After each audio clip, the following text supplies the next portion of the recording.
Hello there. Welcome to another episode 22 of the Aftermath podcast. Yeah. Today it would just be me, Paolo, and in front of me I have John. What's going on, guys? Thank you for listening up to episode 22 now. Bless. It's a big milestone. No, I'm kidding.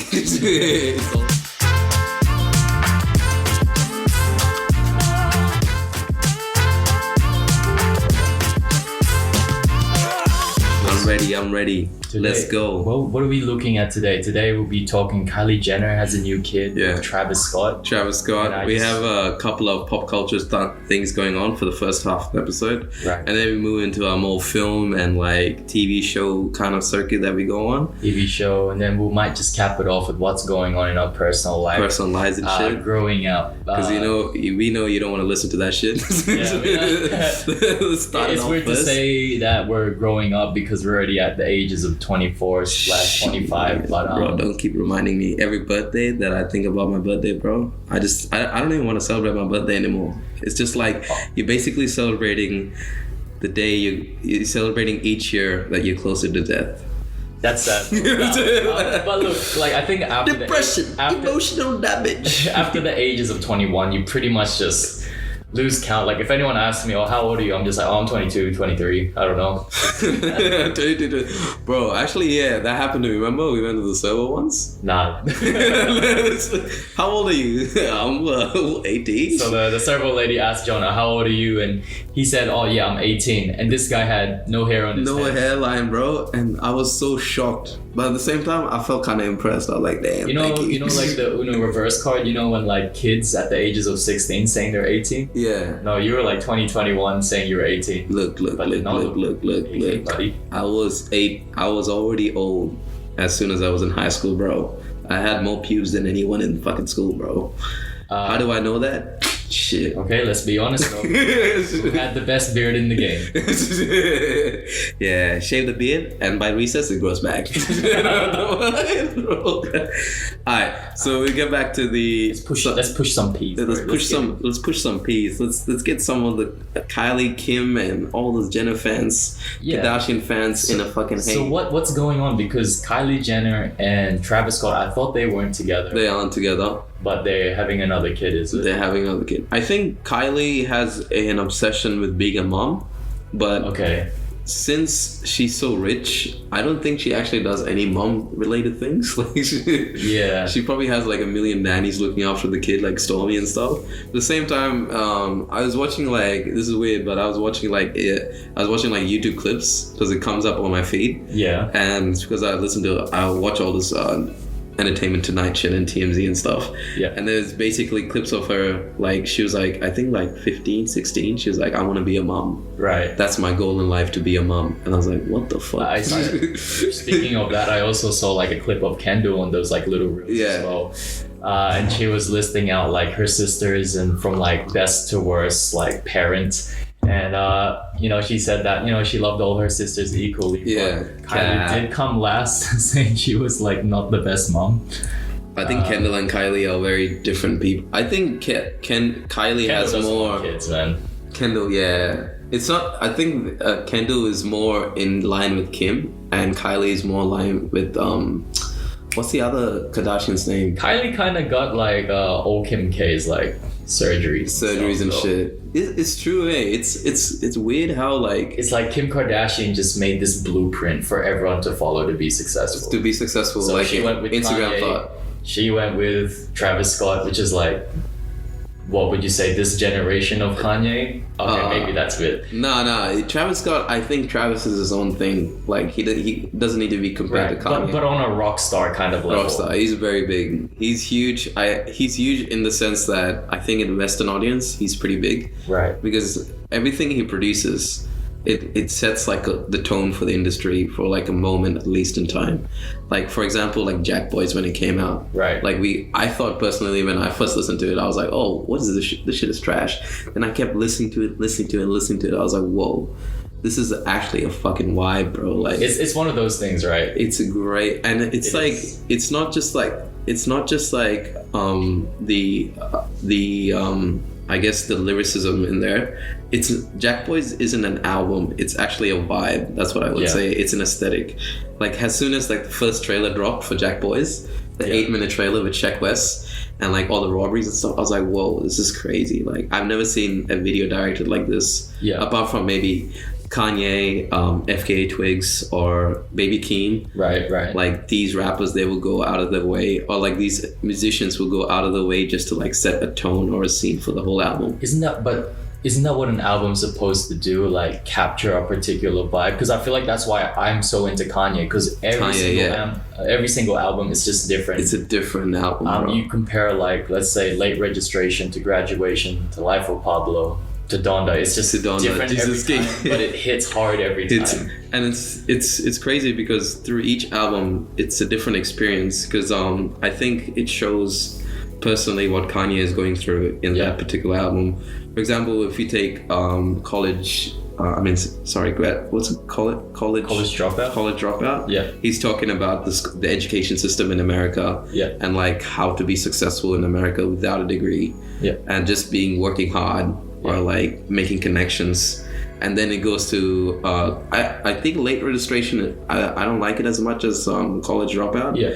Mainly because Late Registration sonically it sounds the same as College Dropout. Yeah. But then it goes to Graduation, and I was like, wow, this is incredible. Yeah, I know what you mean. This symbolizes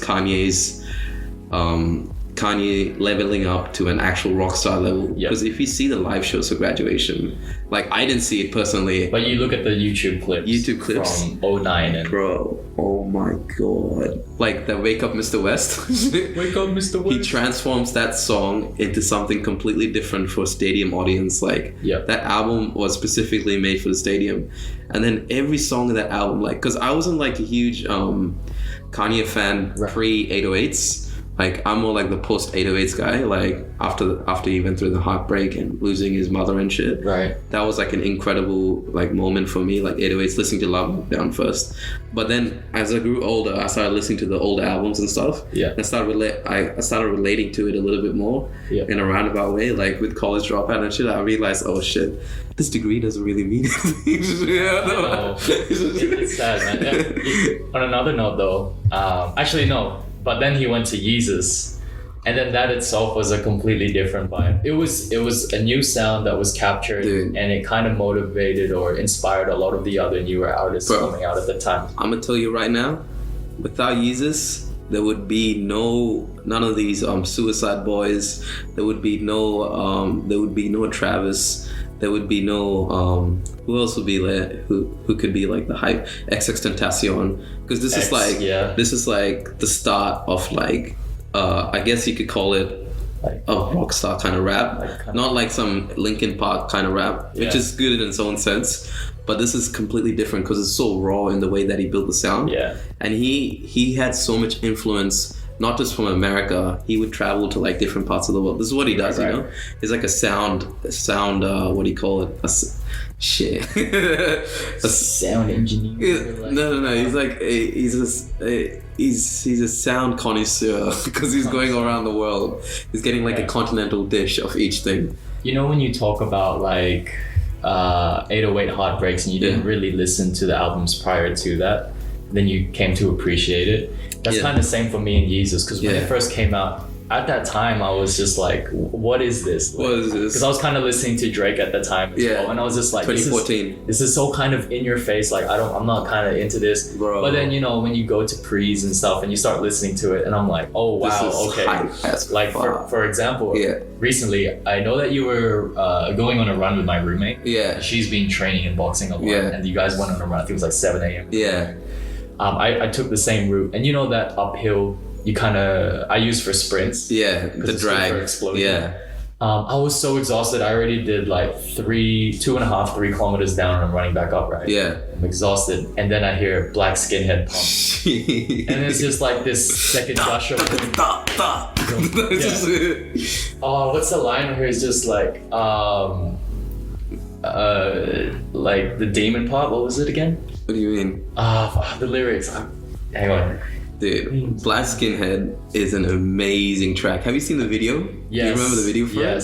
And I think it was too much for me at the time. Too much for you? Yeah. Because when I first listened to Black Skinhead, I think this would have been year 11 or year 10 for me. No, year 11. Year 11 would be year 11, right? Black Skinhead. Because year 11 Jesus came out 2013. Yes. So when I first listened to Black Skinhead, I was like, fuck, this is crazy, this is lit. Because I was really into tech music at the time, like EDM music. I was heavy into dubstep and shit. And I was just like, wow, this shit is crazy. Because he incorporated a genre which is not dubstep. It's called industrial techno. Right. For those of you who are really into techno and shit, you can look it up. And there's an artist called Staffelstein. So he went to France. That's why he went to France and he flew out Chief Keef and shit. Oh. Yeah, and he went to France and he made most of his tracks in Paris, I think. And that's where he developed that whole sound, because the music scene in Paris is like a different level in terms of techno and stuff. When was Watch the Throne? Was that 2012 or 2014? That would have been right after My Beautiful Dark. So 2012. No, 2010. 2010, 2011, that's when it would be. But yeah, that video, the music video, man, he turns over the from, you know how you see in the music video there's like three Klansmen? Three Klansmen. And then he turns them into Black Klansmen now. And now he's like dancing in the middle of that shit. Right. And it's just like, and he compares it to like, I think he compares it to like his impact on the fashion industry at the time. Yeah. Because this is when the Yeezys, this is during his time with Nike going sour. Yeah. And this is like him like taking a detour into the fashion industry, like full on high fashion shit. Yeah. And this is when all the designers were coming against him, not inviting him to shows. And they were like, basically, if you see the song New Slaves, it talks about that shit. Right. A Black Skinhead is like, he's revolting against the industry. It's like a riot against the music industry and the fashion industry. Yeah. And it's crazy, bro. Like, that video was amazing. You could just like see like the little symbolism and the icons that he used just to like subvert the image of being a black man in the fashion industry, that he can make it. Because it's not, at that time, Virgil wasn't popping, Don C wasn't popping. He was the first guy to come in and like put his foothold on the fashion industry. Yeah, and then after that, if you remember, the Red October is dropping. Yeah. These the Red October. And then that went crazy. It took not just the fashion industry, but the whole like sneaker community. Sneaker game, yeah. And to this day, it's a lot of people's grail still. And did you hear about that news as well? Which about one? Him posting the Jordan logo. Yeah, the Jordan. Hoping to kind of make a collaboration with Marcus Jordan. This is Michael Jordan's son. So he's the trophy room. Yeah. And they're trying to see. Well, I don't make any like assumptions. False like news or anything. But he did post that on his Instagram, and everyone's just kind of hype, hoping that there is some kind of Yeezy/Jordan collab in that. I don't know that's gonna happen, because Yeezy's mainly like an Adidas kind of brand. Correct. But the smart thing that he did is that it's actually his own brand, so he can actually collab with them. Right. Like he did with Gap. Yeah, because Adidas is giving him so much freedom. But on another note, I remembered what line it was. I think we can all relate to this. You probably could relate to this. Just this morning, actually, it was like 4 a.m, and I'm zoning. They saying possessed. It's a no. They keep it 300. Like the Trojans. Yeah, dude. And that was the time the movie 300 kind of came out. And it was really popping at the time. It's fucking lit, bro. And the thing is, like, he's saying Trojans, but it has a double entendre in the meaning that this could either mean the condom company, and it's also like him being a Trojan horse in the fashion industry. Him and Jay-Z are masterful at this. That's why you listen to Watch the Throne again. It's so beautiful, man. It's so good. And Watch the Throne also came out the time when Miami Heat, the NBA, were dominating. Bro. So it's like it's two kings coming together. Yeah. And that's kind of also like a reflection of Dwayne Wade and LeBron James at the time coming together. Because that's the first time they created a super team. Was Kevin Durant in the Miami Heat as well? No, that was Chris Bosh. So it's a third person. Okay, sorry. But really it's like Dwayne Wade, LeBron, and then Jay-Z and Kanye. There's like coming together. And they always make reference to LeBron and Dwayne Wade. And it's just like, because I'm a big Miami Heat fan, yes. so when I see. all right, I'm wearing some Miami Heat shorts right now, but when I saw that kind of correlation, I was just like, oh, this is going off. Like, for NBA fans, everyone got hyped. That's why LeBron James's shoes, I think it was like the Soldier 9, if I'm not mistaken. Yeah. It's he released this colorway called Watch the Throne, which came around. Oh, really? That's why everyone was like, it was everyone's grails. Everyone was trying to get it, and Nike's actually re-releasing that now. He had a Watch the Throne sneaker collab with Kanye, or? Oh, it's not with Kanye, but the sneaker is just called Watch the Throne. Which because I don't know if it pays homage to that kind of. Or is it because he's like relating to him being the king of the NBA as well? Yeah. Shit. That's Dwayne Wade at the time was a top 5 NBA player, along with LeBron. And you can have your debates and whatever, but in my opinion, I think I have Kanye and Jay-Z up there in my top 5 as well. Dude, I think with Kanye, people really doubt him as a lyricist. Like, when I listen to like, who's your top 5 rappers, like lyricists of all time, no one mentions Kanye. They always either mention Jay-Z or like Andre 3000, etc. I'm just like, bro, dude, did you not listen to My Beautiful Dark Twisted Fantasy? I have a question for you. Yeah.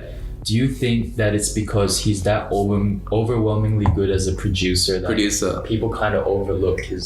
Yeah, I honestly think people just overlook him in general because not only because he's a good producer, but he's also an incredible, how do you say it?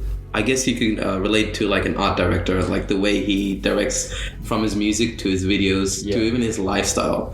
Like even his clothing as well, it all has like a story to it. And it's crazy because like no one really is like, everyone is always on that Kanye shit, whereas like they see his eccentric attitude towards life in the way he like deals with issues and shit and people, and the way he I guess they label him as crazy or like a mad genius. He's a true maestro, because that's why he kind of left Nike. He wanted some kind of control, because he was only making 1% from like 1% from I Yeezy. think it was only 1%. Bro, that is fun. Yeah, I heard about that. And like that's why like seeing him go to Adidas, which is nice because he coveted like a completely new design of shoes. I recently picked up the Yeezy Quantums as well. I don't know if I'm gonna hoop in them though. I've got 2 pairs though. I've got 2 pairs. One of them I might hoop in. The thing with those shoes is like, first of all, it's a completely new silhouette. And on top of that, you can actually wear it both in and out as well, like out of basketball as well. I am a Jordan head, right? Yeah.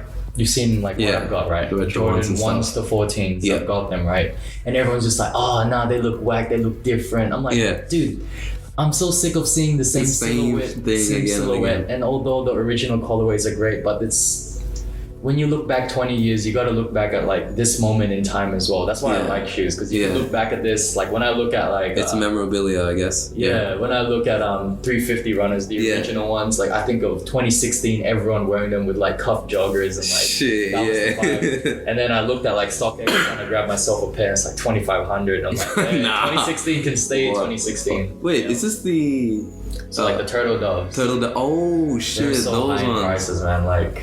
You know the ones that I always wanted to get? I always wanted to get the 900s. The boots? The boots one. You could pull it off. Bro, I fucking love boots, man. And I was so happy Kanye made a boot, even though I can't afford it. But at the same time, stay tuned though. Just because he made that boot, like other people started copying it, like other retailers and stuff. And that way, like in a consumer friendly way, we could grab it as well. Because his mission with the Yeezy brand is to make it accessible to the public. He said that in 2016, and now it's actually accessible. Resale prices for like the newer releases isn't too crazy high. It's just because it's not hype, because I think the Jordan documentary coming out, like everyone's just on their Jordans and shit. And then Dunks are just being pushed out in all these colorways, And it's not. He's actually increasing the factory capacity of releasing all the Yeezys as well. Because before it used to be limited releases. Obviously, he wanted to create the hype and stuff. Yeah. But now he's releasing so many different shoes, so many different colorways. Like anyone can access it, which is a great thing now. Because I don't want to hate on resellers or anything, but at the same time, people should have access to the things they want. They shouldn't be paying a premium price. And even if you are reselling, you're not losing your money or anything. You're still making a profit. So it's like kind of a win-win situation for everyone. Of course, the barrier of entry and trying to be into this cool like aesthetic is a bit pricey, but way. He changed, honestly, like that year to I think it was when did the Turtle Dots come out? Is it 2016? 2016? Yeah. Do you remember the whole like game changed? Like in the sense that everyone was wearing like Boost Boys. They were wearing the Ultra Boost and shit. You remember I went to grab the Ultra Boost because of that? I bought my mom a pair of triple white Ultra Boost. Triple white Ultra Boost. She's like, I don't want white shoes because they get. I'm like, you can just chuck them in the wash and you straight. Yeah. You know. I mean, I didn't buy the Ultra Boost, but I brought her the Pure Boost. Because she was just like, because she's like a teacher, like when she's working, and she's always like walking and shit. She's like, oh, I have so much foot pain. I was like, yeah, here you go. Yeah. And she's like, this is incredible because this is so good. My mom used to be like one of the kind of assistant managers for my sister, because my sister plays like basketball. Yeah. And she's always like, oh, my feet are sore, you know, and I don't know if she's just making excuses, so I got her these, and it's good for her now. It's good for the feet because Boost technology is incredible if you think about it. It's basically they transformed chemically like a styrofoam into a wearable shoe. And it's not only that, Adidas is taking great strides just to improve like not just the design aspect with their 4D shoes, but also like even the environment as well. They're actually making everything renewable. The Parley collab, so the Parley collabs, like recycled material. Now it's Nike's trying to do that as well with the Crater. Yeah, I saw those look lit. Adidas has been on that for like since 2015. Since 2015. I did a paper on this in uni. And like everyone's like, oh man, Nike's making such a good initiative. I'm like, yo, stop the cap, bro. Like they've been doing this, you know. Nike treat their employees. No, I'm kidding. I don't want to start anything with Nike boys. But I understand that. I think about it, you know, thinking about the Red Octobers. You remember like they're just red, right? One single color blocking, and then I think about it like the Don C2s that are just all royal blue. Yeah. Like that kind of like, there may have been shoes before that was just one color blocking, but that started kind of a wave, man. I really like the Don C shoes, the Don C Nikes. I love those. They look so luxurious, but they're luxurious, but they're also on the path of being like streetwear as well, which is a combination of what Kanye is doing as well. I feel like he drew a lot of inspiration from Kanye in terms of designing that shoe, because he's merging streetwear and luxury at the same time. Because back then streetwear would just be like, oh, if you're wearing streetwear, you're like a thug, or like, oh, you're like a gangster and shit. Now everyone's just wearing it because all these collabs, Mama Manier, Union. It's beautiful stuff coming out now. Dude, do you remember the Jordans that released, and it was like suede, and they collabed with one of the WNBA players as well, and the NBA players as well? Which one? I'm not too sure. I forgot what it was called. But there's a lot of like, even like Cause 4, they did there's a lot of collabs. Did they have a collab with Celine? With what, sorry? Celine? It's like the French sneaker, a French fashion design company. I honestly can't remember. I'm not too sure, but I'm sure they must have had something, because I remember like the pigeon. Was it the pigeons? Oh, the dunks. The dunks, they came out, and we were like all sitting. I remember sitting in uni, and I was just like waiting to buy it because I wanted a taste of like that hype, you know. Because the pigeons, I'm sure if you're like a true sneakerhead, that's what started the whole hype train. Would you think?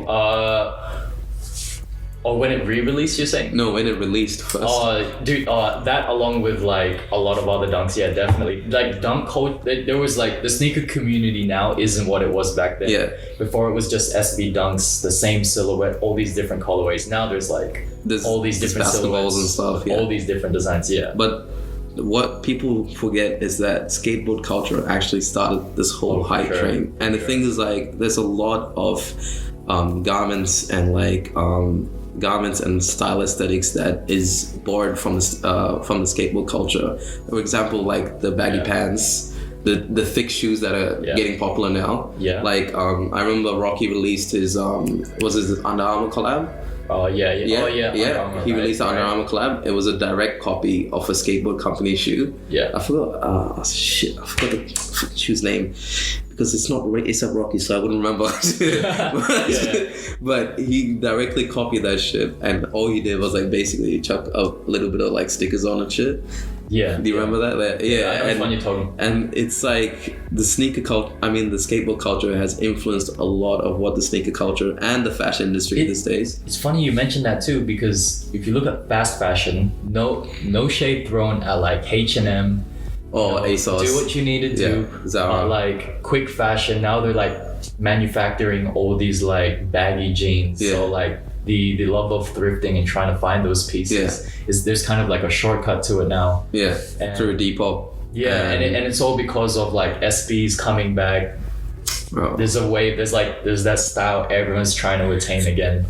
I remember buying my dad SB Dunks. Remember we went to Hype in Carroll, and I was like, shit, I'm gonna grab this shit. And it was just like, I heard like the way they build the sole was that it's like a boot in the sense that you have to keep wearing it for the sole to get worn, and then it conforms to your foot. Yeah. So it's more comfortable at the end of the day. And I was like, shit, maybe I should grab more. If you guys don't know this, man, back in the day, when John invests money, like in shoes, for example, he would do all his research in that. Yeah, but I bought tubulars, so let's just say. He bought tubulars like 2 sizes up.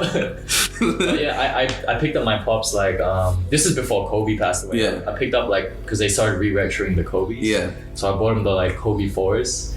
And like, because he's a huge Kobe fan, guy, right? Big basketball guy. Dude, Kobe Bryant, Filipinos, right? Like, we just wear basketball shoes casually. Basketball shoes. Yeah, I realized that. That's good though. He just wears them whenever he wants. And then Kobe passed away, and he was just like, "Oh my, I gotta preserve these." Bro. Oh shit. And I look at those prices now; they jumped up to $650. 600.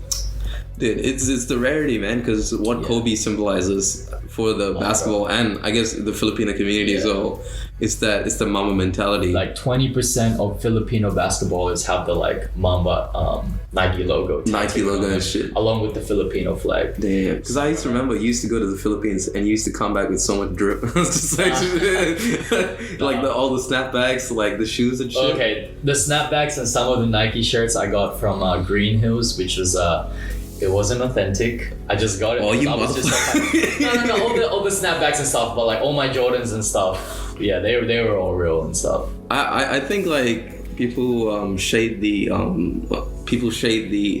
I guess the what do you call it, the fake sneaker or like fake fashion industry in the sense like they copying labels and stuff. Yeah. But the designers actually take it as a compliment. Virgil and stuff is just like, oh, this is great because now it shows that I'm actually making an influence in the industry. But at the same time, some of the shit, bro, like the high fashion houses back in the day, like Gucci, Balenciaga, Louis, and they were just like, it used to be the most bland shit in the sense that it used to always be monograms. Yeah. It used to be monograms with the Gucci logo or like the LV logo. Balenciaga was so whack back then. YSL was lit though because YSL introduced that whole rockstar trend. Yeah. And then Dior kind of copied it as well. Yeah. Because now we got the Dior collabs with Jordans, and also ASAP Rocky used to rock the fuck out of it. Dude, honestly, I think that kind of like 2013, 14, 15, 16 wave, like when ASAP Rocky was just dripping himself out. He Pyrex and HBA. Pyrex, so that Pyrex, if I'm not mistaken, was before Off-White. Yeah, right. Before Off-White. But there, because like it's like Off-White, like and HBA as well. It was so similar to the Pyrex like flannels back then. I'm not like a huge Off-White fan even back then, or like a huge like Virgil fan, but I appreciate what he's done. Oh, of course, for streetwear. I want to pick up like an Off-White like Jordan collab just because. Because it's sick though. I just want a part of history. You know? We covered this in like episode 2, I think. Yes. With the Virgil episode. Yeah. But what he did was really cool in the sense that he brought back that. He introduced a deconstruction trend with all the sneakers. And now Nike is just following that blueprint because they have like a couple of sneakers like that, right? Dude, what are the new Nike runners with the foam underneath? What's it called? I forgot this, man. Marathon runners and shit, they use it. Like the Zoom. Yeah, that's it, the Zoom. And they had a different technology, some kind of different, Nike Zoom something. There's like Lunar Lawn. But I don't think it was Lunar Lawn, was it? I think it was Lunar Lawn, but I'm not sure, man. I don't know. Anyways, continue. Yeah, but he brought back this deconstruction trend, and the thing is, like, this is going back to Kanye. Yeah. Kanye actually saw that shit, and he put it in, not the Nike, but he saw like what Virgil was doing with Off-White or Pyrex, and Virgil actually influenced him creating the Yeezus album. Like, do you remember the album cover was just a CD with a red tag? Yeah, that Virgil made. That was Virgil. Right? Yeah, that was Virgil. And I was like, shit, I didn't realize that till I was doing research for episode 2. And I was like, what the fuck? This guy... And he designed the Watch the Throne cover. It's so crazy to think, like, Virgil, Kanye, they were Jay-Z. Like... I didn't understand that they were that tight. They were that... Don C, dude. Don C especially. Kid Cudi was there in the mix, maybe not in the kind of fashion. No, he was. Because this is what they call... This is the whole gang. They went to Paris, and they were all dressed up, and they went to a fashion show they weren't invited to. Yeah. And they were like, oh, get the fuck out. Because, you know, this is just like black men coming to a fashion show, and they were rappers, and they were like trying to be designers as well. Yeah. No one's really accepting them, so they came to Paris Fashion Week, and people got shots of them. And I think that was the first foray, or like first taste of us, like the public, seeing Kanye and his whole team going into fashion. Because I think people forget that Kanye, Kid Cudi, and Pusha T actually made Bape pop. Because in 2005, like, Bape wasn't popping until Nigo linked up with Kanye. Yeah. And Kid Cudi used to work at the Bape store in New York as well, in Soho. I think it was Soho, I'm not sure. And then he introduced this whole, like, Bape collab. Because there was a Bape collab with Kid Cudi as well. Yeah. And then Lil Wayne started, like, going on that train as well. And he brought back Bape as well, in the sense that he incorporated with his skateboard personality as well. It's pretty lit. Oh yeah, I completely forgot. He used to skateboard and shit. He had that skateboard aesthetic as well, like, and he was a skater boy. This is actually how the whole feud between Young Money and Good Music came about. Yeah, because they were hopping on their whole like style trend as well. But since Lil Wayne was huge, like, I don't think people realize how big Lil Wayne was back then. Yeah, Lil Wayne was a proper like entertainment enterprise back then. And dude, he was. I mean, leading. He still is now, but back then, superstar level. Because like, Young Money, dude, Young Money was on a different level back then, because they had Nicki Minaj, Drake, Lil Wayne, at the time. Tyga. It was just like hit after hit. There was no misses. And Good Music at the time, all they had was Kid Cudi and Kanye. Yeah. And they were just starting. Travis was helping them out since Yeezus. Yeah. He was helping them out. I think Travis had like a major inspiration from Yeezus, because if you listen to Al Farrow and Days Before Rodeo at the time, like, there's a lot of incorporation of Yeezus elements, like the industrial techno elements, and also the like dark ambiance that he brings in. Even like, I think it was his song Highest in the Room, the ending for that paid to Kanye's Hold My Liquor, like towards the end. Where it was just like transcending, and then it just got brought down. When I heard that, I was just like, oh wow, I feel like I'm part of a family. Like, Hold My Liquor, New Slaves, about like every single song in Yeezus. The outro is incredible. Okay, let me tell you about the sampling they use in Yeezus. Sure. So this is like, so if you look at the Yeezus samples, right? Yeah. It shows really the duality of Kanye's personality and his bipolarism at that age as well. Like, the sample would be like, I think for I think it was it New Slaves or Bound 2? You know how he's talking about like his hedonistic attitude towards sex and also like women in general, and then the sample would be the exact opposite of it. And the sample would be like... it'd be like a complete contrast. It'd be a complete contrast. Yeah. And every single sample in that song, in that album, is a contrast to what he's saying. I remember seeing that music video as well. This is when he was like on the Harley Davidson with Kim K. Yeah, with Kim K and stuff. Yeah, but he was in the mountain range as well. He's the mountain range. Yeah. You remember how people would make fun of that shit? Like Seth Rogen and James Franco? Yeah. And then now when people see the video, they're just like, wow, this is amazing. That's what I mean. Like, I think Kanye's just a little ahead of the time. So whenever he drops even like the the sneaker releases. Like I remember when the Yeezy foam runners came out, everyone was like blasting him like, oh, these are shit. Like, oh my god, what dude, the fuck? Dude, I remember that prices shit now, man. Yeah, for some slides, bro. Basically, like, yeah, that's crazy. Like he's just ahead of the game, and no one wants to kind of accept that. I feel. I think the foam, what's the foam runner? Is that the foam runners? The foam runners, like it's like there's no shoelaces or anything. Yeah, they kind of look like dinosaurs. So what's so cool about the foam runners is that it's 80% biodegradable. Correct. Yeah, the Yeezy foam runners, they're 80% biodegradable. So Kanye and his team basically made a completely new product and a completely new way of creating a shoe or a sneak. I don't know what you would call that. It's like if a slide had a baby with a sneaker. With a sneaker and a croc. Yeah. Crocs. So it's basically a completely brand new of developing a product. Because I think he had a lot of help from Adidas, of course. Yeah. Because they're always like on the forefront of like new sneaker technology, I would say, from my experience, like reading up on all that shit. Because not only the 4D... Dude, definitely, because even Nike's trying to keep up with all the new tech and stuff as well. And shit. But like they keep having to rely on like retro lines and stuff. Because it's the most successful at the end of the day. It is, and it's cheaper to manufacture as well. But yeah, continue. So it's crazy, bro, because I don't think anyone realizes how cool that is. He's 80% biodegradable, so the foam runner is actually made from algae. So yeah, and the thing is like biodegradable, but it's also really environmentally friendly. Yeah, because to grow algae, it's really easy to manufacture that shit. Because that shit grows on anything. For those that don't know, it grows naturally. it grows naturally. It can grow on anything. It can grow in any body of water, and he's transformed that into a sneaker. And it's such a cool like perspective because he's not only like taking care of the environment as well. He's also releasing a new aesthetic. Because I remember when the foam run was released, like everyone like in I guess like maybe from an Instagram perspective, people were rocking that shit like it was God. And the same right now with the Donda post Donda release, like everyone's rocking Balenciagas and shit. Right. It's influenced like the Instagram like culture quite a bit as well. Like when you see outfits and shit, they're always wearing like the big boots. Yeah, big boots, like huge jackets and shit. Yeah, it looks sick as fuck. The boxy fit kind of new slaves aesthetic. New slaves. It's like new slaves, and you know, I know you were talking about as well. Like you wanted more kind of Kanye boots and stuff. Stay tuned, man. Jerry Lorenzo's on Adidas now. Oh shit. Yeah. What the fuck? Yeah, I mean, I think he released like some kind of like slides or like shoes, and they're not hitting as hard, but.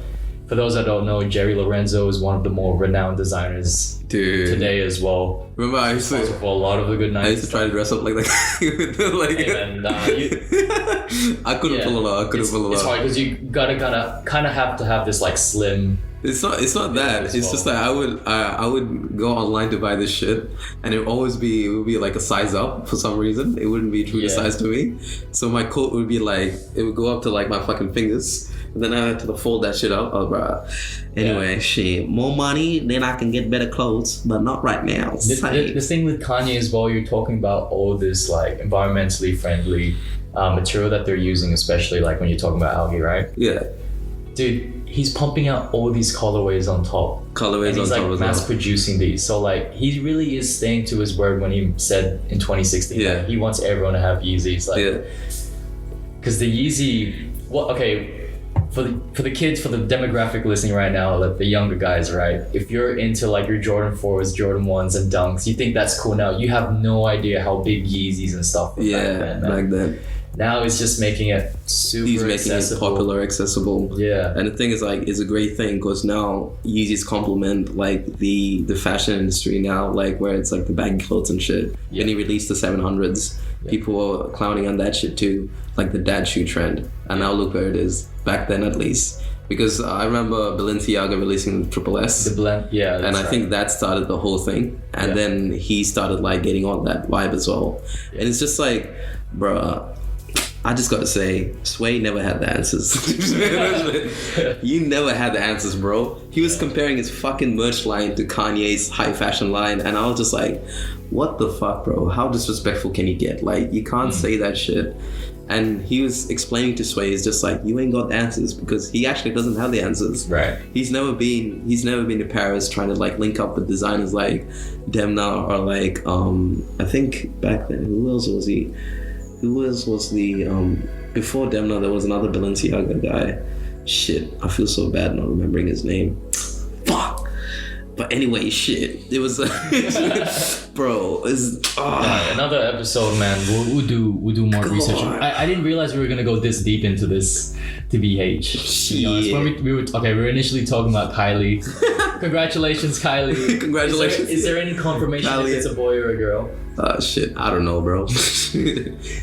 I was just banally putting Kylie's name just for the Google search. So it helps our SEO. Man, I still think about that the Scots. And then like Kid Cudi's line. Where's that fucking album, bro? Where's the album? Holy shit!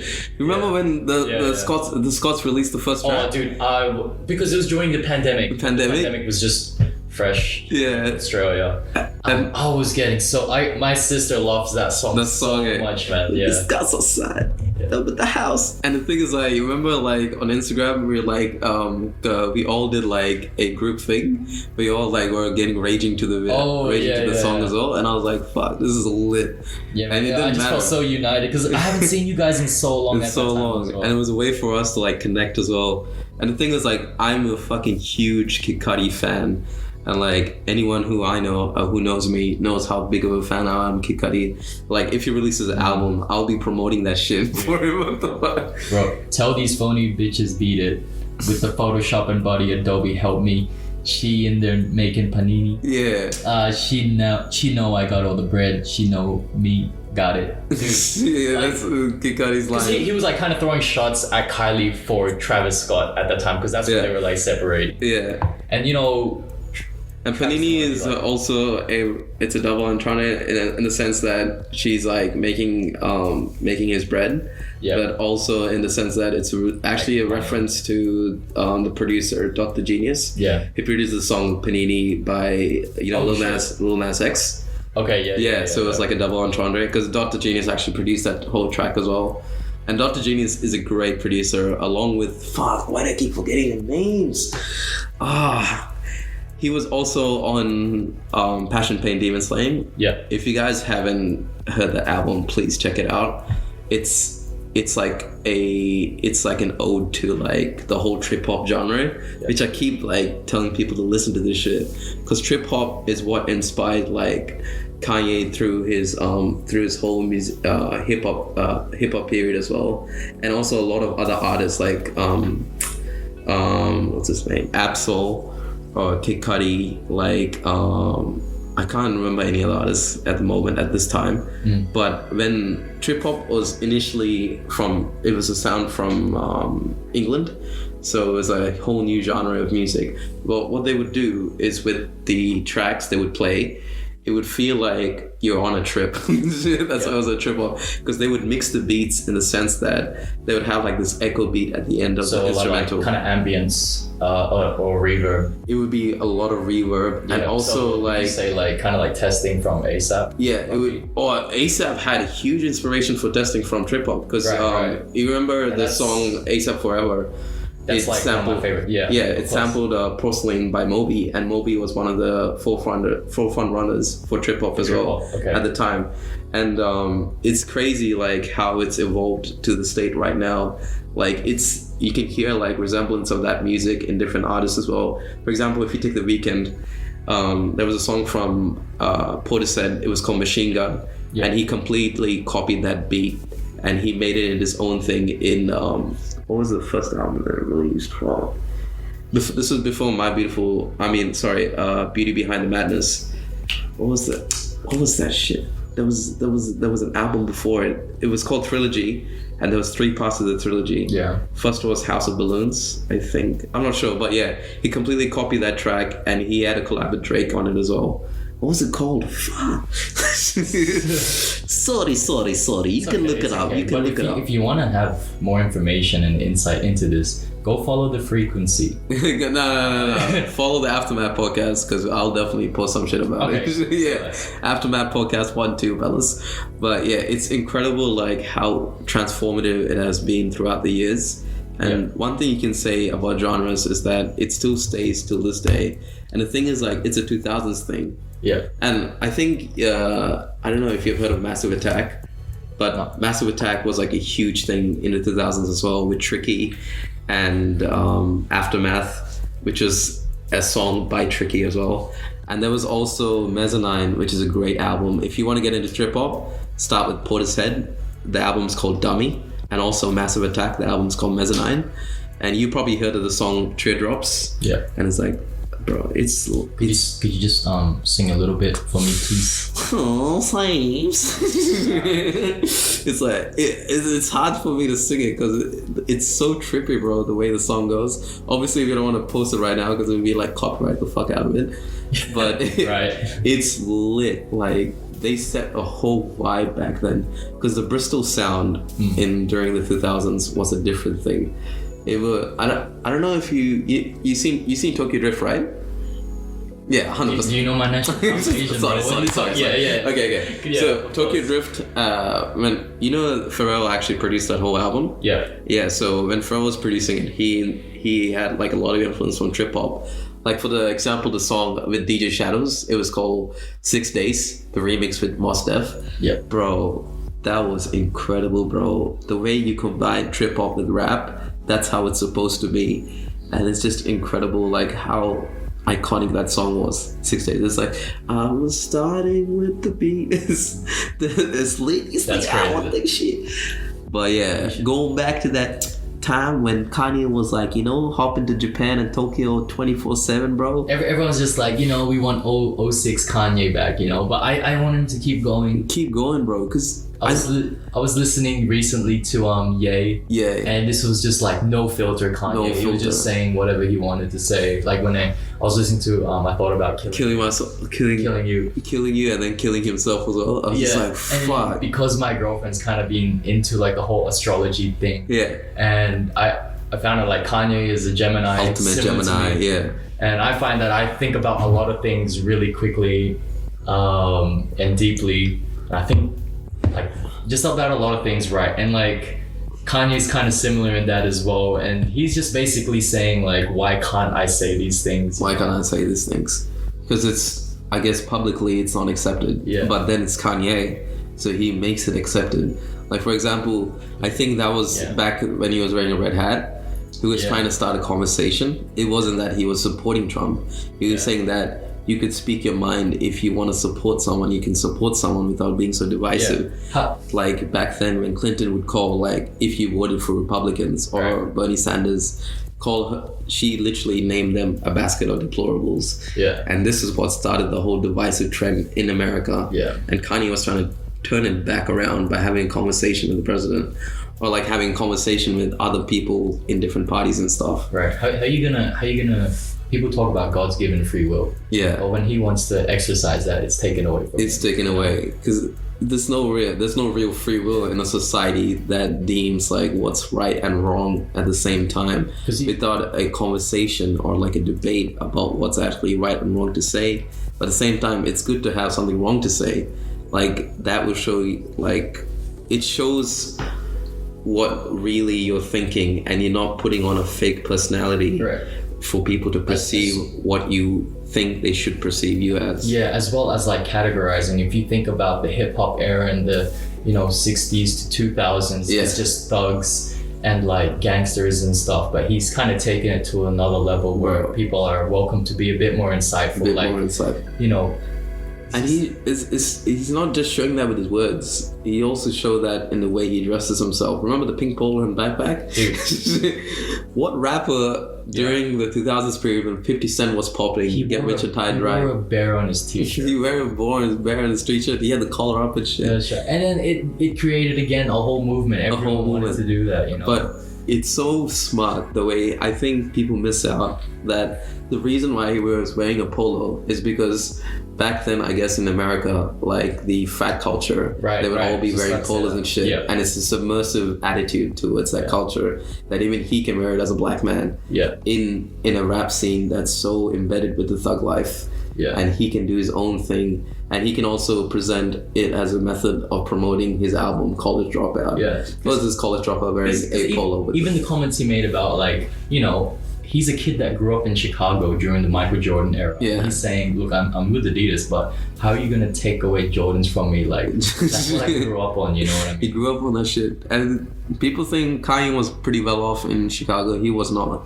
Like, if you see his neighborhood and shit at that time, it was a very violent neighborhood in the sense that they would obviously have like gang shootings and stuff. Donda conveys that pretty well. Dude, how crazy is it that did he airlift that house and he dropped it in the stadium, or did they? No, they built the house on the stadium. Yeah, they recreated that. Bro, that's insane. Like, how detailed it was. That's insane. Like, I've never seen any artist like I can think of who has the ability to do that shit. Nor have I seen anybody do that many listening parties. And not drop it out. Not drop it out. 3 listening, but the thing was like, it symbolized him getting back home. But also, I thought that the promotion for that was super authentic as well. Like, no shade at Drake, but he was really pushing, like, putting his album on all the billboards and everything. Billboards. And Kanye was just like, the people know. The people know. Dude, he just turned up on the stadium, said nothing the first performance. He said absolutely nothing. He's just standing there with this red thing. And his Instagram like post as well is just like posting. It's not like kind of promotion based. There's no captions, nothing. Not now. Now he's going off the deep. He's obviously trying to fight for his daughter. It's alright, man. The ultimate Gemini has survived. Ultimate Gemini. It's kind of sad though. He survived the crash at 25 to beat Pete Davidson. Pete Davidson's. It's sad though because he's right in the sense that. Yeah, why I saw those posts, man. Like, and people are like, why are you putting this online? Because people don't realize that Kim literally controls TMZ, like all the media outlets. Her power, the Kardashians. I saw he was kind of getting shit because in the captions that he posted, it was all in caps lock. Dude, that's a father at the end of the day that's unable to see his kids. And, you know, his frustration. He has so much power in this world as well, but he cannot see his kids. He cannot see his kids. It's another black man that is unable to see his kids. And it perpetuates the stereotype. A platform to kind of convey it all. Yeah. And also perpetuates the stereotype that all black men don't look after the kids. It's always just the single moms and stuff. And I'm just like, no, he's trying to change that shit. This guy's fighting for it. He's fighting for it because it's so sad that Kim's actually putting a 10-year-old on fucking TikTok, bro. Like, it's weird. You can't. You don't put a 10-year-old on TikTok at that, and the level of fame that they have is number crazy. Of eyes on their kids, man. Like, they're not gonna have a. It's sad, man. Childhood. And this is why I can relate to what he's saying on Violent Crimes and Ghost Town. Yeah. Because he's talking about like, oh, these people are saying these comments on the internet, and I think he's trying to keep her far away as possible from that kind of environment as well, because it not only will affect you intellectually, and it'll dampen your mood as well. Like, imagine she actually went live. Yeah. You know, North went live. Yeah. And she just took her mom's phone and just went live. And there's like comments on like the live shit. Like, it's just like, and imagine I don't want to talk too much about it, but you can just imagine like the amount of inappropriate, like probably making reference to Ray J, all that shit, and you're just looking at those comments, and obviously she'll be able to read that shit. Like, what the fuck? Yeah, of course, man. It's a really sad perspective to see. I think because the kids are so glamorized, people kind of forget they're kids at the end of the day. And it's sad for me to say this, but I am curious to see how they are going to turn out within the next couple of years, given all the media attention that they've been given. And being given and stuff, how it impacts. But that's the thing, it shouldn't have to, like, I shouldn't have to look at it as like a fucking... Oh, sorry for swearing. Meanwhile, this meeting as a test subject, you know, like. Okay, look, we have 52 minutes deep into this, man. But do you want to say one last thing? But I just see like I guess like back when I like seeing North, like when he released what's the song called again? What's the song where he had North as well? And he released a music video, which was an ode to Donda. What was it called? Only One. Yeah.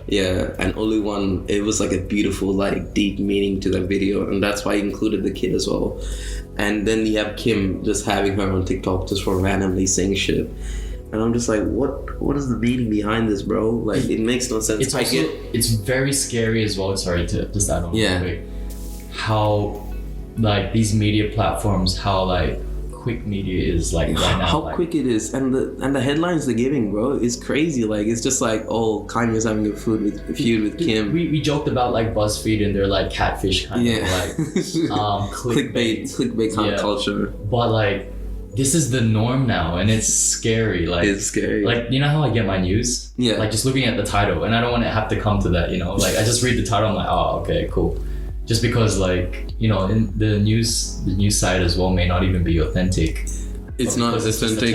It's also it's always one-sided conversation they're always having during the articles as well. And also TMZ is a big perpetrator of that shit. But there's also the dank memes. Everything's just becoming memeified. And I would hate to be the kid to kind of like look back at these memes and be like, oh shit, like it's whack. Yeah. But some of the memes are funny though, I'm not gonna lie. Because like when he bought the house next to Kim K, I was just like, there's memes about that. Yeah. Really? Yeah. Why would you make a meme about that? What and then it was just like, oh, like he's just making sure like Pete Davidson's not trying to do anything crazy. But then I realized, oh, it's just because he wants to be close to his kids. What the fuck? Yeah, I know. That's why I'm just like, wow, it got me, man. Like, this. How can he? Oh man, it's just fucked up. Shit. It's just messed up how the judicial system in America is. It always favors the mother over the father. And there was many cases where the woman receives the alimony. Example, let's just say the Dr. Dre. You know, like she did nothing for Dr. Dre. Like you know that Dr. Dre earned all those money, earned all that income by himself through his hard work and through his connections in the industry that he made himself during the NW days. Yeah. And even though he was separating from the NWA and he was going into he separated from Death Row Records, that was so dangerous for him, bro. He could have like died and shit. Yeah. He still put his life on the line, and then she's still getting. She's trying to like get his alimony. I was just like, what does it mean behind this? And I like that Kanye's kind of standing up for all this, because this is also evident if you look at like the NBA. Like we were talking about Dwayne Wade earlier. Like during the finals, he was fighting for custody for his kids, and like kids that's again a Black American man. And I think people are making fun of his son as well because he was gay, right? Oh yeah. Yeah, and they're making fun of him. Just like Zero Wade. Zaya now. Zaya, they're just making fun of him. I'm just like, bro, let him just be what he wants to be. Like, what's your problem? Like, shit. Just because he's Dwayne Wade, and just because you got emasculated by the sense that his son is whoever wants to be, they, them, he, she. You know what I'm saying? Like, whatever he wants to be. What's your problem with that? He's successful in his own. Dwayne Wade has got so much success. Why are you trying to like bolster that or like dampen that shit? Yeah, this kind of it's really upsetting because you grew up with siblings. You have little cousins. I have like a little sister. Yeah, I think I would lose my shit if like people started kind of objectifying and like objectifying them and shit. And, like, it's just like, why are you trying to do that shit? But also like going back to the Kanye drama there was also like the way Kim posted that story. Like, I don't know if you caught up to it, but she was like, I'm the main provider of this family. And she was like saying it on a story. I'm just like, what do you mean you're the main provider for your kids? Is Kanye not a part of that? I don't like it when parents have to kind of make it like a competition. It's like, the kids, they're still kids, like for them to understand that, like, dude, it's just sad. And I think it's sad because I think there's like a lot when it comes to like divorced parents. Yeah. Like they try to villainize the other parent. But what Kim's doing is she's broadcasting it. And it's like broadcasting. She's playing the game so literally very cunningly because she knows this will piss off Kanye, and he has no way of talking to the media. And Kanye's already a polarizing celebrity, figure, public figure. Yeah, it's just sad, bro. It's like the chips are against him. Him, and how can you say the main provider and he's literally a billionaire? Like, what the fuck? he has $1 for every person on earth. It's crazy, man. I don't understand that shit. At the same time, it's not like Kanye is not on his competitorship with Kim as well, because he's doing from his end as well. Yeah. But yeah. So I'm very passionate about this, obviously. Big fans of Kanye. I was about to say and Kim K, but low-key after this, man, like I also tried to watch one episode of the Kardashians. Nah, I can't do that. This was like season 8. I had a proper headache. Like I guess it's like a guilty viewing. Yeah. I can't do it because it's too fake. Because it's not reality. It's just the perception what they want to give to the public, what their reality is. And I think that's why kind of like it's messy. Kanye felt more bottled up with all this. He got more frustrated with this. He wants to be raw, The thing is, like, this guy loved her since I think since College Dropout. Like, he would try to link up with her. Do you remember that clip of him trying to create a video and then it had her dressed up as Princess Leia? I'm not sure. Oh, actually. Yeah. Yeah, I haven't seen it. He was trying to give her connections to the industry and shit. And then all through that, and then through the Yeezus period, he actually got married to her and stuff. But then again, it's just like, it's sad to see how it's developed to like what the relationship has become, because people don't realize Kim K wouldn't be where she is today in the fashion industry or like industry in general without Kanye's input. Because he, like, if you remember from 2014, like the way her style evolved and changed was completely dramatic. Like, it was a completely different Kim. Right. And like the whole Kardashian family was dripped out to the fucking max. Like, the way her style is now, like, even she's like a promoter for Balenciaga now. Yeah. It wouldn't be without Kanye, because he put Balenciaga on the map with Donda. Connections. Bro, it's just sad, but okay, so quickly, just like before we end the episode, you wanted to talk about Euphoria, is it? Euphoria episode 5. You're like up to date, you've been following season 2. Yeah, kind of. I'm only up to season 1, but I can see where season 2 is taking its turn. Okay. Because it deals with Rue, which is the main character in Euphoria, you could say. Yeah. She's the one played by Zendaya. So the Zendaya fans out there. And it's basically her journey through drug addiction. And episode 5, this is probably a spoiler, but not really. She goes spoiler alert. She is going through an episode of actual drug addiction where she's like trying to fend for the drug Oxycontin. Okay. If you don't know, it's a huge drug epidemic in the US, at least. Yeah. With painkillers and stuff. So what is it? Is it not a psychedelic? Is it? No. It's a painkiller which was created by a pharmaceutical company. I think there's a series on Fox on it with Michael Keaton as the main actor. Yeah. But it's a very addictive drug because it essentially kills the pain, but also you have to keep taking more and more and more to reduce the pain more. Like, it's like a compounding drug. You have to keep taking more and more just to feel less pain.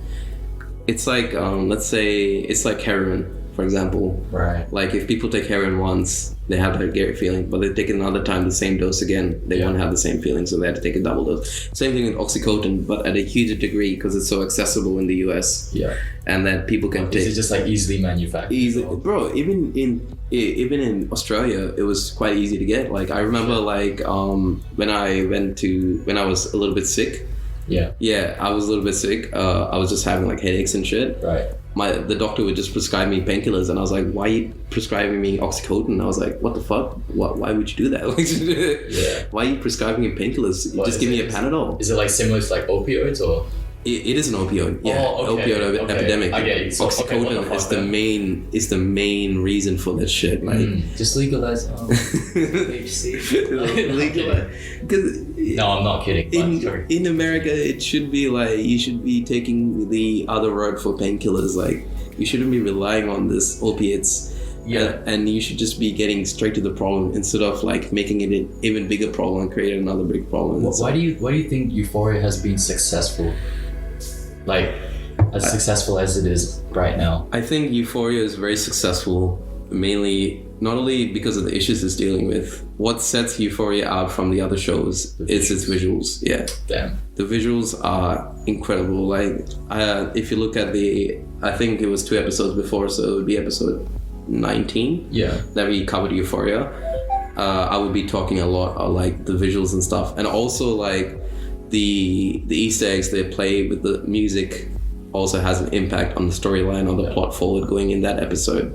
And it's crazy because the visuals in Euphoria, you can't see it in any other show. Like, I can't think of it. And the thing is, like, in HBO, they started copying Euphoria with Generations. I don't know if you've seen that as well. It's Generations, and there was another one with Kid Cudi as well, What We Do or something like that. It was similar to Euphoria. Yeah. But Euphoria is very eccentric in the sense that it's a very glamorized perspective on like the youth culture or like the drug culture in America with high schoolers and stuff, which you don't expect to happen. Maybe it's because there's a lot of unsupervised adults, unsupervised kids, just living their life. This could be like a real thing in certain places in America and stuff as well.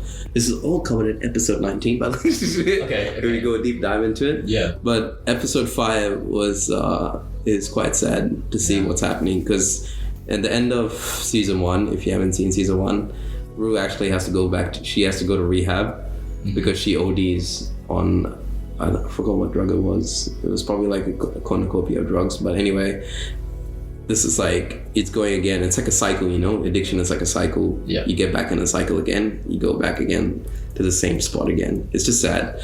But it's also a very realistic way of seeing what's going to happen with addicts, because not all addicts, because it's a sensitive issue, but they touch on it pretty well. They touch on it pretty well, and they touch on it in a way that young people can relate to it as well. It's not like, you know, those ads, like those ads, those inaccurate ads, like, you know, do you remember those ads? Like they would say, oh, if you smoke 1 puff of weed, you're gonna die. Like, what the fuck? Yeah, it created like a big misconception. Because if you forget, like, America, the whole reason they started like classifying cannabis as a class 1 drug, in the sense class 1, the systems which they say is like really addictive or like really you're criminally going to get prosecuted. Class 1 is like you're definitely going to jail, you could get a life sentence for selling, etc., etc. It was a way for the American president, I think, was it Nixon or was it, I forgot the guy after him. Nixon or Reagan, they classified it as a class 1 drug because there was immigrants smoking that as well. Yeah. And also they introduced crack into the black neighborhoods in a way to control them and put them in the outer lives of the city. Yeah. Like if you go to LA, downtown LA, it's crazy, bro. Big divide. The divide is incredible because basically at that time, I think it was during the 80s, they literally sectioned off downtown LA. I don't know if you guys know, do you know Cecil Hotel? Yeah. Yeah, the Cecil Hotel. Yeah. So it was like just on that border, and it would just be sectioned off. There would be like gates and shit. It's like a fucking like a citywide prison, you would say. Yeah. And they're just having like, but just a community of like homeless people, like the downtrodden, like I guess society's misfits were like one location. Yeah. That's where it would be. And it would be a really dangerous place because they wouldn't even try to fix it. Yeah. It's just like for them to separate this so the wealthy could live here. I don't know. But that's a whole different thing. Damn. Is there any other like series or shows you want shows? I think you guys should just go on Netflix, look up the foreign language films, especially the Scandinavian language ones. Yeah. Which are really good, like Black Spot. Because I missed the episode last week, was also raving about that Koreans. All of Us Are Dead? All of Us Are Dead. Yeah, we covered that in the previous episode. You don't really like it, I really like it. Yeah. And he's saying he's raving about it, watching it a second time now. Yeah. And I don't want to take it away from anyone. Yeah. But I just feel like as a zombie kind of genre, it's a little weak. Why do you think it's weak? Because it's just jump scare. Well, they try to do jump scare after jump scare. I just felt like it's a little predictable. I say this a lot, but like because to me it felt like really one-dimensional as well, where they only really focus on like one kind of group of students going through it all. It could be also is it the direction, like the way they're I think it's also because like Korean like films and series have been successful looking at, especially like Squid Games, for example. Yeah. I just feel like for example, like I saw like one of the nurses I think got bit. Yeah. And then she literally just felt it by like putting her hand like on the like rails or something, and she just felt pressure and she's like, oh, and they over exaggerate. I just felt like it's a very Korean drama. It doesn't really feel realistic to me, and like I can't really engage because in a life death kind of situation, like, you would be pumped up on so much adrenaline you wouldn't really realize that shit. And then a lot of it, like if you look to the core on why this pretty much like zombie apocalypse happened there, is just because like a mad genius's son was getting like bullied and stuff. Okay. And I was what? Really? Yeah. I haven't watched the show, so this was news to me. It was like, what, really? Bullied? And because he's a little like socially awkward, I feel like.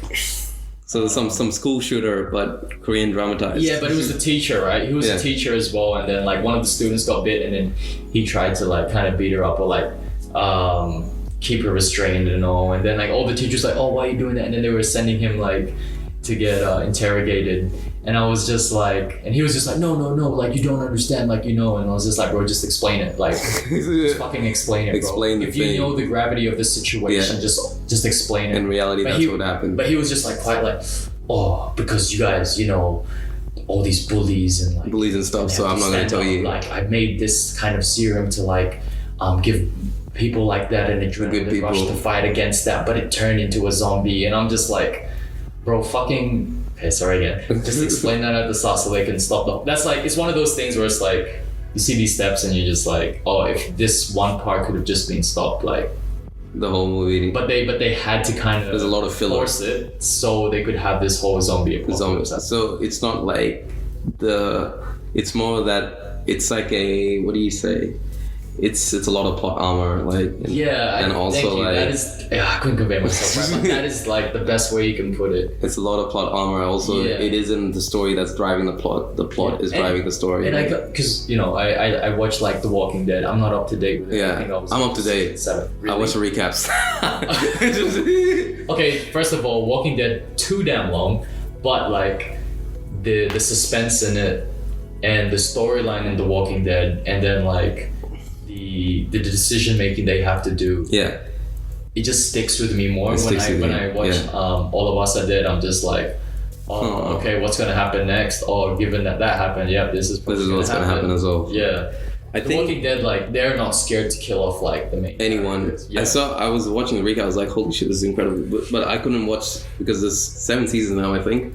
Is it? Yeah, I was just like... I got up to the part where they defeated Negan. And then Rick disappeared. I think Rick's come back though. Rick's come back, yeah. But like, I was just up to that point, and then like Carl was dead, and I was just like, okay, most of the original cast is gone. And Negan has like a redemption story later on as well. He does. He does. He has a redemption and I kind of want to go back to watching that just because of that. But like, there's just been like a lot of good like zombie movies as well as series. I reckon Kingdom is incredible. The reason why, and I was genuinely scared when I watched. I couldn't watch past after episode 1. I was like, "Fuck this shit." Dude, I watched episode 1 like 3 times at your house because you're trying to introduce it to others, but no one wanted to full on watch the whole series. But it was good. You could tell. The thing is, like, after episode 1, I couldn't watch it. That's it. Too gory, is it?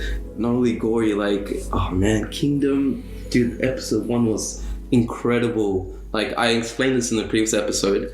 The way they introduced the zombie genre in feudal Korea is incredible, but it's also like the visuals and also like the plot that's driving the story. I mean, the story that's driving the plot and the characters, and also like the gory, like the sound effects. If you have Dolby Atmos speakers, you're gonna feel that.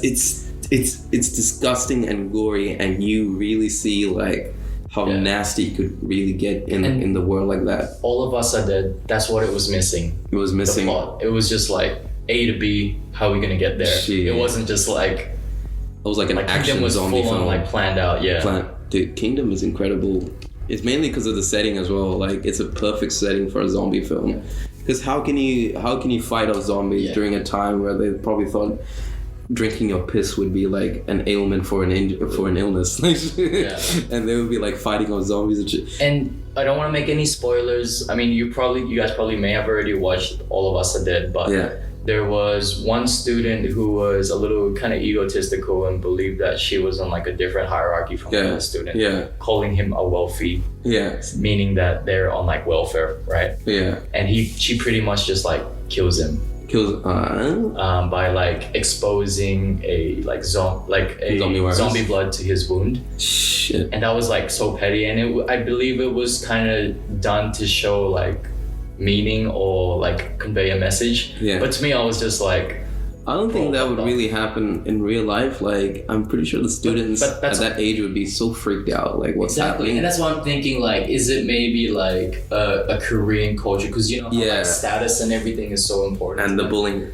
Yeah, and I don't know if they're trying to overemphasize like bullying. Apparently it's pretty messed up. That's what at least Oxa said. But I also researched quite a bit about the suicide rate in Korea. Yeah. It is the highest in the world. They did touch on that, especially in like the first couple episodes. But I feel like the way it was kind of like... Maybe it's more intended for the Korean audience than an international audience. Because I found, you know... Singles Inferno is something completely different. I could kind of get into it because it was wholesome, too hot to handle. Reality show, right? Even Squid Games was good, and there was still like a lot of crinkles. Squid Games is great because it had a global message about capitalism, right, and the impact it can have on perception of people. The target audience for All of Us Are Dead is either the Koreans, or either if you're just into zombies, or you're being really bullied. Not that it is a subject to laugh on, but stop bullying, bro. Just close your laptop first. Yeah. But anyway, all right, we will end off the episode there. We hope you had a great listening session. If you made it this far, actually, honestly, if you made it this far, it's pretty good though. I think this was a good episode. Good episode. We talked about a lot of shit, including from sneakers to marriage to the drug epidemic Travis Scott's kid which we don't really care about, but that's great that you have another kid, bro. Drop Ethiopia, please. Oh man, we did not even talk about ASAP Rocky and Riri. And we just did. We may touch base on what do you want to talk about next episode? Maybe next episode. We don't want to go into like, you know, the cast members' personal life, but we just want to say congratulations, especially to Oxo. Yeah. He's secured a job. He's secured the bag in the East Coast. And you know, this guy is one of the hardest working people we know. I just wanted to say congratulations to him. Congratulations, man. It's very motivational because it's motivating. I think it may be appropriate that next episode that we may touch up on like advice on like moving out, getting work and shit, investments and stuff. Growing up saves. Let me just play some Blink 182 shit, man, on the outro. Actually, no, we get copyright for that. Never mind. The future is very scary. Please be sure to follow us on our Instagram.